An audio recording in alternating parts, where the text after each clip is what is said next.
ষষ্ঠ শ্রেণীর সকল শিক্ষার্থীবৃন্দ, ইনস্টিটিউট অফ বেসিক ম্যাথসের পক্ষ থেকে সকলকে স্বাগত। আজ আমি তোমাদের বীজগণিতের চতুর্থ অধ্যায়ের বেশ কিছু সৃজনশীল প্রশ্নের সমাধান করে দেব। দেখো, তোমাদের বইতে গতদিন আমি যে সৃজনশীল প্রশ্নগুলো ছিল 4.3 অনুশীলনীতে, সেগুলি সব সমাধান করে দিয়েছি।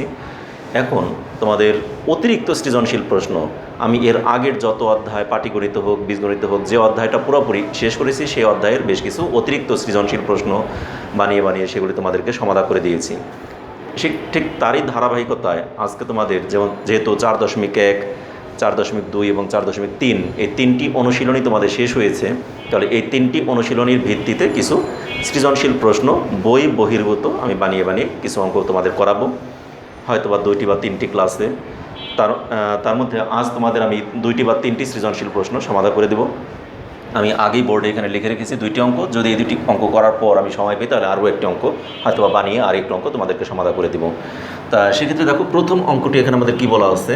প্রথমটি প্রশ্নটায় একটি খাতার দাম X টাকা, একটি পেন্সিলের দাম Y টাকা এবং একটি রাবারের দাম Z টাকা।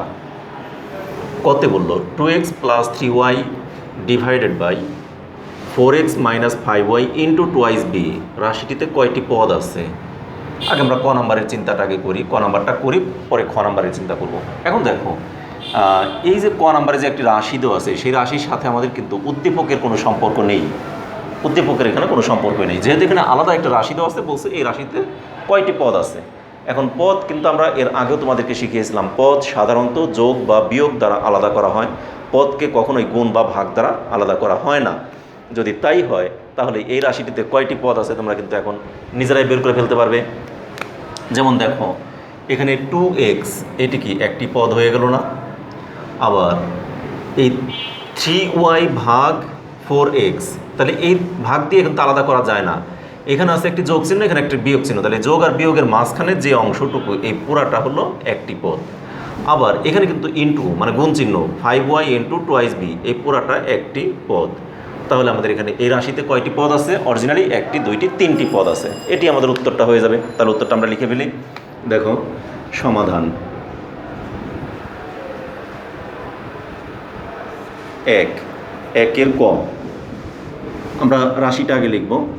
2x + 3y divided by 4x - 5y plus 2b রাশিটিতে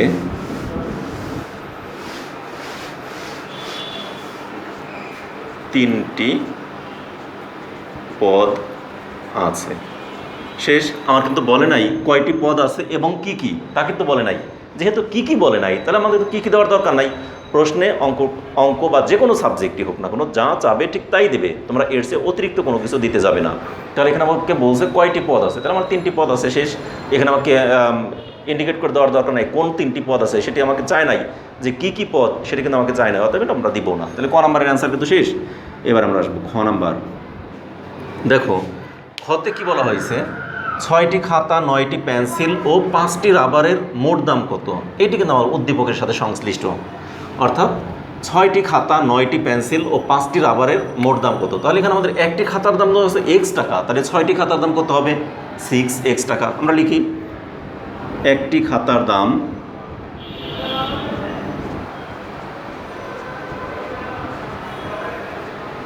X টাকা, সুতরাং 6টি খাতার দাম 6x টাকা। এরপরে আমাদের বলছে 9টি পেন্সিল, এখানে পেন্সিলের দাম তো আছে Y টাকা, তাহলে এখানে লিখব একটি পেন্সিলের দাম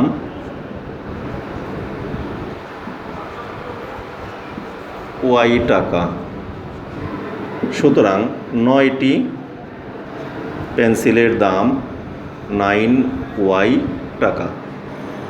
আবার বলছে 5টি রাবারের দাম, তাহলে একটি রাবারের দাম দেওয়া আছে Z টাকা, একটি রাবারের দাম Z টাকা, সুতরাং কয়টি? 5টি রাবারের দাম 5z টাকা। কিন্তু আমাকে বলছে কি সবগুলোর দাম একত্রে কত বা মোট দাম কত? তাহলে আমাদের মোট দাম যেহেতু বের করতে বলছে, তাহলে মোট দামটা আমরা কী করব, এই 6টি খাতার দাম, 9টি পেন্সিলের দাম এবং 5টি রাবারের দাম যোগ করব। তাহলে এখন আমরা লিখব সুতরাং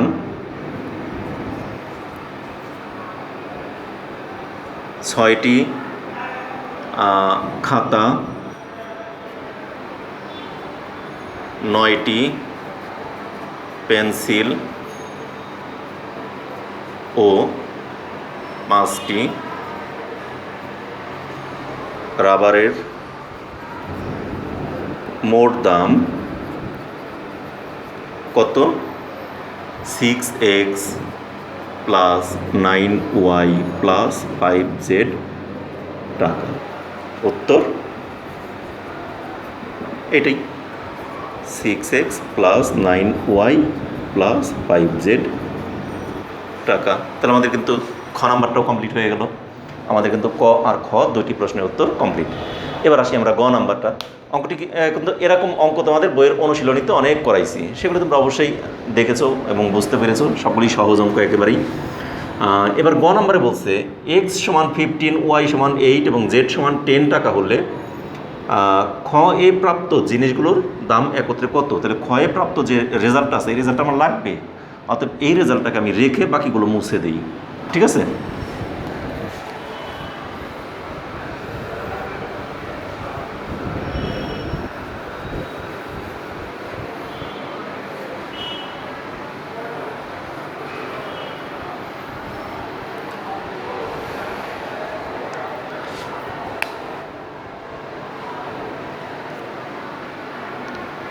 লিখি আমরা গ,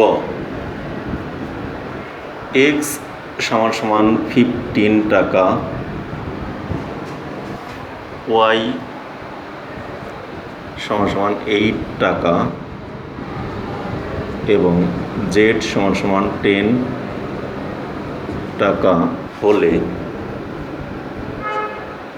খ এ প্রাপ্ত, এখানে আমাকে যেভাবে লিখছে কই, খ এর প্রাপ্ত জিনিসগুলোর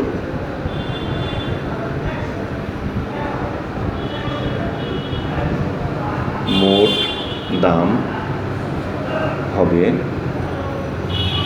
কত? আমরা একটা হাইফেন দিয়ে রাখলাম। ঠিক আছে? মোট দাম হবে 6x। আচ্ছা, মোট দাম হবে লিখলে এখানে একটা কথা আছে।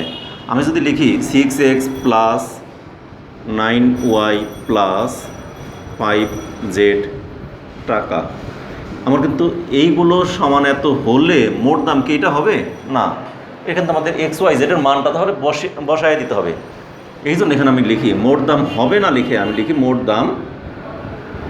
মোট দাম নির্ণয় করতে হবে।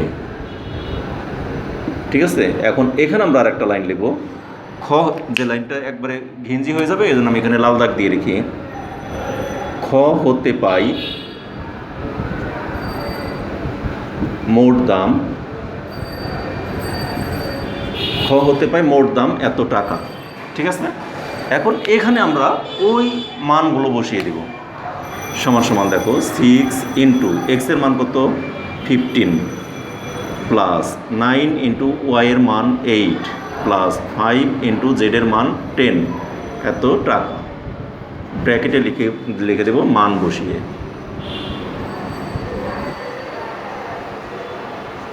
ঠিক আছে? এখন মান বসানোর পর এখানে কত হয় দেখি, 5 15 75, 6 15 90 যোগ 8 9 72 যোগ 5 10 50 এত টাকা। এই সবগুলো যোগ করবো, 0 2 0 যোগ করলে 2, 5 আর 7 7 5 12 আর 9 12 আর 9 কত 12 13 14 15 16 17 18 19 20 21 2 1 21, তার মানে 212 টাকা। উত্তর 212 টাকা। শেষ। আমার কিন্তু ক খ গ 3টি প্রশ্নের উত্তরই কমপ্লিট হয়ে গেল। ঠিক আছে? এখন আমরা আসবো 2 নম্বর প্রশ্নের উত্তর। তাহলে এটা আশা করি তোমরা বুঝতে পেরেছো, খুবই সহজ অঙ্ক করতে, একেবারেই সহজ, শুধুমাত্র আমি সমাধান করে দিচ্ছি, এগুলো দেখলেই তোমরা এখন ইজিলি বুঝতে পারবে। এবার আমি ক 1 নাম্বার কমপ্লিট হলো। 2 নাম্বার প্রশ্নের উত্তরটি আমি করে দিই। 2 নাম্বারটি তো আরও ছোটো, আরও সহজ অঙ্ক। তা দেখো আমি এটাকে সমাধান করে দিই।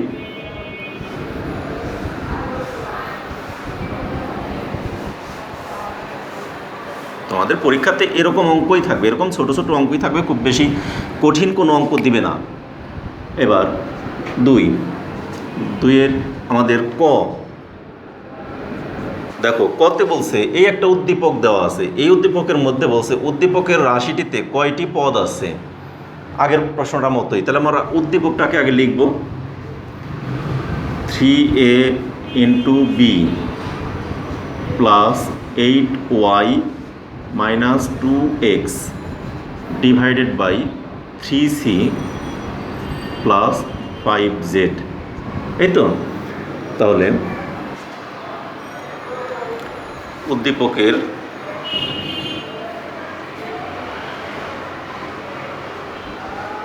প্রদত্ত রাশিটিতে মোট কয়টি পদ আছে বলো তো। এখানে আমরা পদগুলো কি গুণ দিয়ে, কিন্তু পদকে আলাদা করা হয় না, তাহলে এই পুরাটা একটি পদ, 8y একটি পদ, এবারে 2x ভাগ 3c এটা একটা পদ, 5z আরেকটি পদ, তাহলে মোট কয়টি পদ হলো, মোট চারটি পদ আছে। আমার ক নাম্বার কিন্তু বলছে কয়টি পদ আছে, এ পর্যন্ত শেষ। এবারে খতে বলছে উদ্দীপকের রাশিতে পদগুলো কি কি, উদ্দীপকের রাশিতে পদগুলো কি কি। তাহলে আমাদের এই যে পদ বললাম 4টি পদ আছে, সেই 4টি পদ কি কি সেগুলো আমরা বের করবো এখন। তাহলে এই 4টি পদ তার লিখি। উদ্দীপকের প্রদত্ত রাশিটি হলো এত,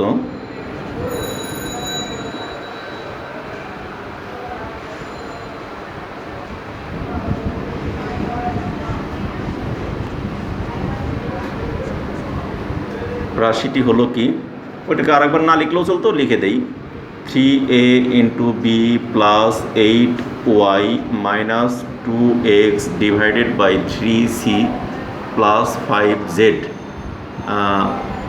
এত এ 4টি পদ নিম্নে উল্লেখ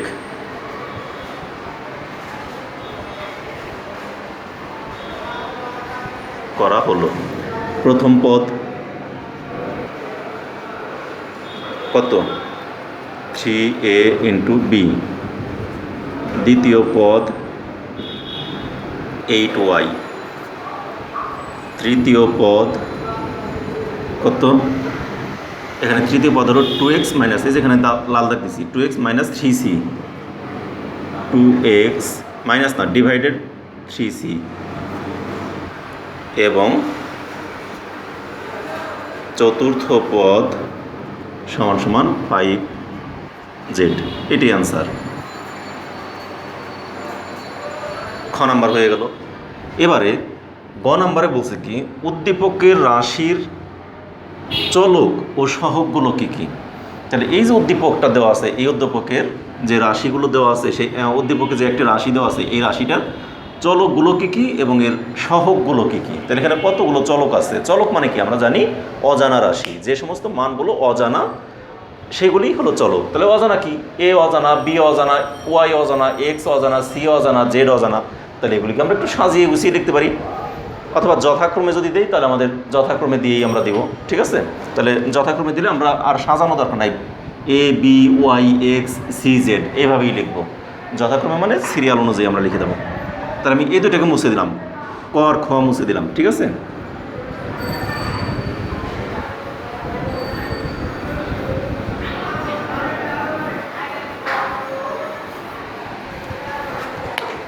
এটা হলো গ নাম্বার।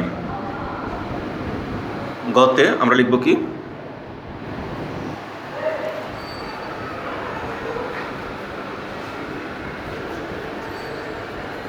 উদ্দীপকের প্রদত্ত উক্ত রাশিটিতে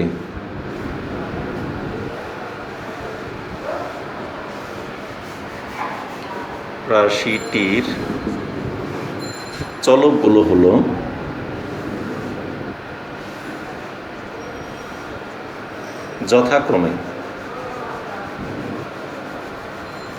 যথাক্রমে কি A comma B Y X C Z, A B Y X C Z শেষ। এবং চলকগুলোর সহগগুলো, মানে চলক এবং সহগগুলো কী কী, তাই না? এবং চলকের সহগগুলো যথাক্রমে, এটাও যথাক্রমে দিলাম, এ এর সহগ কত 3 কমা বি এর সহগ কত 1, ওয়াই এর সহগ 8, এক্স এর সহগ -2, সবগুলোর আগে কিন্তু প্লাস চিহ্ন আছে, কিন্তু এক্স এরটার আগে মাইনাস চিহ্ন, এই জন্য এটা -2। এবার সি এর সহগ কত 3, জেড এর সহগ 5, ঠিক আছে? এটি অ্যান্সার। তাহলে আমাদের চলকগুলোর সহগগুলো কী কী আছে সেটা আমাকে বের করতে বলছে। তাহলে সহগগুলো আমাদের বের হয়ে গেল। তবে এখানে -2 দিতে পারো, আবার -2 না দিয়ে শুধু 2 দিলেও এটাও কিন্তু একটি সহগ, কারণ এখানে মাইনাস আমাদের এখানে একটি প্রক্রিয়া, অর্থাৎ যোগ বিয়োগ গুণ ভাগ যে আমাদের গাণিতিক প্রক্রিয়া, সেই প্রক্রিয়ার একটি অংশ হলো আমাদের এখানে মাইনাসটা। কিন্তু আসলে এখানে সহগ কিন্তু অরিজিনালি 2ই, কিন্তু তারপরেও এখানে -2 দিয়ে দেওয়াটা উত্তম, যেহেতু আমাদের এখানে প্রত্যেকটার সাথেই একটি চিহ্ন থাকে। সেই চিহ্নটা কি, যোগ অথবা বিয়োগ, সেই দুইটির মধ্যে যে কোনো একটি আমাদের হলো -2। এই তো আমাদের ক খ গ 3টি উত্তর হয়ে গেল, শেষ। এখানেই অ্যান্সার লিখে দেবো আমরা, এখানেই অ্যান্সার, অথবা একটা ব্র্যাকেট দিয়ে এখানেই অ্যান্সার, শেষ। আমাদের 1 এবং 2 দুইটি প্রশ্ন হয়ে গেল। যেহেতু আমাদের সময় আছে, আরেকটি প্রশ্ন আমি বানিয়ে দিয়ে ফেলি। আরেকটি প্রশ্ন তোমাদের, আমি উপরে প্রশ্নটা লিখে এগুলি মুছে দিলাম, আরেকটি প্রশ্ন লিখে তার সমাধানটা করে ফেলি, ঠিক আছে? 2 নাম্বার গেল, 3 নাম্বার আরেকটি লিখো, তোমরা সাথে সাথে এগুলি লিখে ফেলো।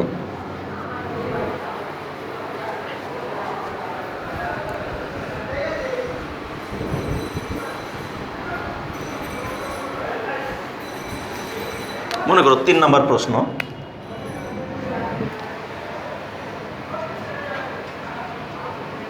যে কোনো একটি আমি রাশি দিয়ে দেই বা যে কোনো একটি মান দিয়ে দেই, সহজ একটি অঙ্ক দিই। এখন আর বড় না দিয়ে ছোট্ট একটি অঙ্ক দিই।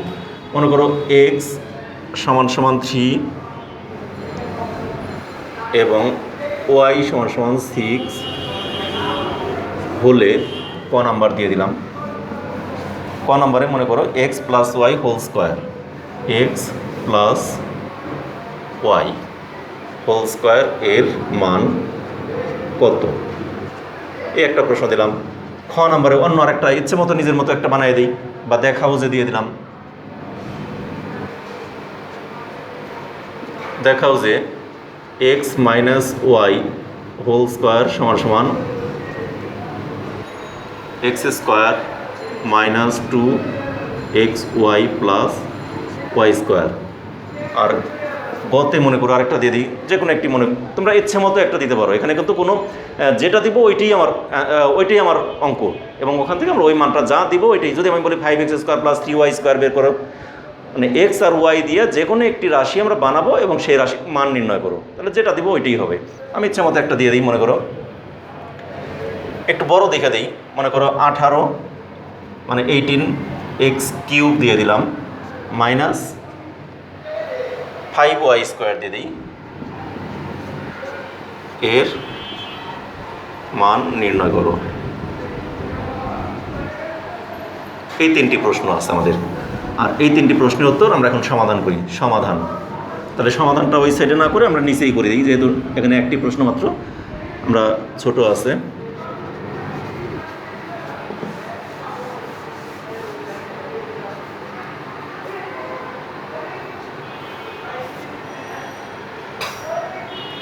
ক দেওয়া আছে প্রশ্নগুলো কিন্তু তোমরা তুলে রাখবে, এগুলি সুন্দর করে নোট করে রাখবে। যে চ্যাপ্টারটি আমি করানো শেষ করি, বইয়ের অঙ্কগুলো করানোর পর তোমরা এরকম করে আমি যেগুলি অতিরিক্ত করাই বইয়েরগুলো নোট করে রাখবে, তারপর অতিরিক্ত যা করাই এগুলি সব তোমরা সুন্দর করে একটি খাতায় নোট করে এগুলি রেখে দেবে। তা ঠিক আছে। তাহলে দেওয়া আছে এক্স সমান সমান 3 এবং ওয়াই সমান সমান 6। তাহলে এখন প্রদত্ত রাশি কি আছে, x plus y whole square. তাহলে এক্সের মান কত 3, ওয়াইয়ের মান 6 তার হোল স্কোয়ার। এখানে আমরা লিখব মান বসিয়ে, ঠিক আছে। তাহলে 6 আর 3 কত 9, মানে 9 তার স্কোয়ার, 9 9 81। উত্তর নির্ণেয় মান 81। শেষ। আমার ক নাম্বারটা কিন্তু হয়ে গেল। আমি ক নাম্বারটা মুছে দিয়ে আবার খ নাম্বারটা করব, ঠিক আছে। তাহলে ক নাম্বারটা তোমরা সাথে সাথে লিখে ফেলো। এটাকে আমি একটু সরে দাঁড়ালাম, তোমাদের স্ক্রিনশট মারার বা তোলার সুযোগ করে দিলাম। এবারে খ নাম্বার, এখানে এই একই জিনিসটাকে আবার তুলে এখানে শুধু খ দিয়ে দিব। দেওয়া আছে এক্স সমান এত, ওয়াই সমান এত, কিন্তু আমাকে দেখাও যে x minus y whole square equals এত। তাহলে আমরা বাম পক্ষ আর ডান পক্ষ দিয়ে করব। তাহলে এখন লিখব বাম পক্ষ কি আছে, x minus y whole square. তাহলে এক্সের মান কত 3 মাইনাস ওয়াইয়ের মান হলো 6 তার হোল স্কোয়ার। এখানে আমরা মান বসিয়ে লিখব।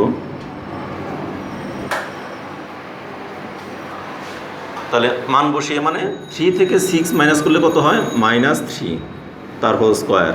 মাইনাস কোনো কিছুকে স্কোয়ার করলে প্লাস হয়ে যায়, আর 3কে স্কোয়ার করলে 3 3কে 9। -3কে দেখো -3 ইন্টু -3, দুটাকে যদি গুণ করি তাহলে মাইনাসে মাইনাসে কী হয়, প্লাস, 3 3 9, এটি আর কি। তাহলে আমাদের বাম পক্ষে পেলাম 9। আবার ডান পক্ষ এখন লিখি। ডান পক্ষ কী ছিল, x square minus 2xy plus y square. এখানে আমরা মান বসাই দিই। এক্সের মান কত 3 তার স্কোয়ার, মাইনাস 2 ইন্টু এক্সের মান হলো 3 ইন্টু ওয়াইয়ের মান 6 প্লাস ওয়াই হলো 6 তার স্কোয়ার। তাহলে দেখো 3কে স্কোয়ার করলে 3 3কে 9, বিয়োগ কত হয় 3 6 18, 18 দুগুণে 36, যোগ 6কে স্কোয়ার করলে 6 6 36। এখানে দেখো 36 আছে প্লাসের, 36 মাইনাসের, দুইটা কাটা যায়, কাটা গিয়ে শুধু থাকে 9, শুধু থাকে 9। তাহলে আমাদের বাম পক্ষেও পেলাম 9, ডান পক্ষেও পেয়ে গেলাম আমরা 9। তাহলে দুই পক্ষেই কিন্তু আমাদের 9 চলে আসছে। এখন তোমরা দেখো আমার একটা দেখা যায় কিনা, পুরোটা একটু দেখি। হ্যাঁ ঠিক আছে, ক্লিয়ার আছে। তাহলে আমাদের বাম পক্ষ সমান 9, ডান পক্ষ সমানও 9। অতএব আমরা এখন বলতে পারি কি, সুতরাং বাম পক্ষ সমান সমান ডান পক্ষ, ব্র্যাকেটে লিখব দেখানো হলো। শেষ। তাহলে ক আর খ দুটি অঙ্ক কিন্তু আমাদের কমপ্লিট হয়ে গেল। এবার আসি আমরা গ নাম্বারটা, ঠিক আছে। ক খ কমপ্লিট। এবারে গ নাম্বারের জন্য আমরা এটাকে আবার মুছে দিই। এটাকে তোমরা উঠিয়ে রাখো, আমি মুছে দিলাম, ঠিক আছে।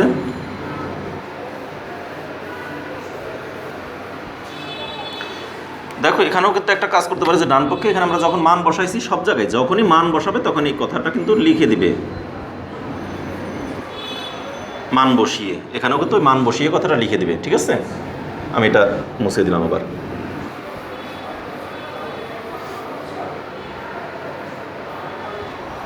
গ নাম্বার। গ নাম্বার আমাদের দেওয়া আছে এক্স সমান 3 এবং ওয়াই সমান 6, কিন্তু আমাকে বের করতে বলছে এটা। তাহলে এখানে প্রদত্ত রাশি বা কি বলবো আমরা, এখানে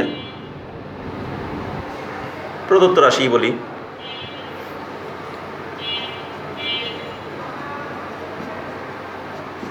কত 18x³ মাইনাস 5y স্কোয়ার। তাহলে 18 তো 18ই, এক্সের মান কত 3, সেই 3 এর হলো কিউব, মাইনাস 5 ইন্টু ওয়াইয়ের মান হলো 6 তার স্কোয়ার। তাহলে 18 ইন্টু 3কে কিউব করলে কত হয়, 3 3কে 9, 3 9 27, বিয়োগ 6কে স্কোয়ার করলে 5 গুণন 6 6 36। এই দুটাকে গুণ করবো, 18 এবং 27 গুণ করবো আমরা। এখানে কিন্তু আমরা মান বসাইছি, তাই না। তাহলে এখানে লিখবো মান বসিয়ে। এখন আমরা রাফ এখানে করব কি, 18 আর উপরে হলো 27, এই দুটাকে গুণ করব। 7 8 56, 6 হাতের হলো 5, 8 2 16 আর 5 21, 21 এখানে এককের ঘরে 0 7 2 6 8 4 486 বিয়োগ 36কে 5 দ্বারা গুণ করব। 5 6 30 0 হাতের হলো 3, 3 5 15 আর 3 18, 5 6 30 0 হাতের হলো 3, 3 5 15 16 17 18। এখন আমরা বিয়োগ করি। 0 আছে কত হলে 6 হবে 6, 8 আছে কত হলে 8 হবে 0, 1 আছে কত হলে 4 হবে 3। এটি তাহলে সুতরাং নির্ণয় মান 306, এটি অ্যান্সার। তাহলে আমাদের কিন্তু ক খ গ 3টি অঙ্ক হয়ে গেল। এভাবে বানায় আমরা অসংখ্য অঙ্ক করতে পারি, কারণ আমাদের 4.1 এবং 4.2, 4.1 4.2 এবং 4.3-এর আলোকে আমি আজকেও 3টি সৃজনশীল প্রশ্ন সমাধান করে দিলাম। গত দিনও 3টি করে দিছি।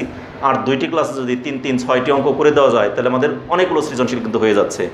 আজকে 3টে গেছে, গত দিন গেছে 3টি 6টি, এর আগেও আমাদের বেশ কয়েকটি 3টা অনুশীলনীতেই কয়েকটি করানো হয়েছে। তাহলে আমাদের কত প্রায় 10টির মতো করানো হয়ে গেছে। আর আরও যদি 5-6টি করে দিই যথেষ্ট। আমরা প্রতিটি অধ্যায় থেকে আমরা 15-16টা করে সৃজনশীল প্রশ্ন যদি শিখতে পারি, আশা করি আমাদের এই বইয়ের যে কোনো সৃজনশীল দিয়ে তোমরা সবই পারবে। এভাবে আমরা তোমাদের আগামী ক্লাসে আবার 2টি বা 3টি সৃজনশীল প্রশ্ন নিয়ে তোমাদের সামনে আমরা উপস্থিত হব। সে পর্যন্ত তোমরা সকলে ভালো থেকো, সুস্থ থেকো এবং নিরাপদে থেকো। আমাদের চ্যানেলের সাথে থেকো। আমাদের ক্লাসগুলো তোমরা নিয়মিত দেখবে এবং নিয়মিত দেখে এখানে থেকে অনেক কিছুই শিখবে, জানবে এবং তোমরা পরীক্ষাতে একটি ভালো ফলাফল অর্জন করবে, এই প্রত্যাশা তোমাদের প্রতি আমার রইল। আর একই সাথে বলি, যারা আমার এই চ্যানেলটাকে এখনও পর্যন্ত সাবস্ক্রাইব করেনি তারা অবশ্যই সাবস্ক্রাইব করবে। আর যারা অলরেডি সাবস্ক্রাইব করেছো তাদেরকে অসংখ্য ধন্যবাদ সকলকে।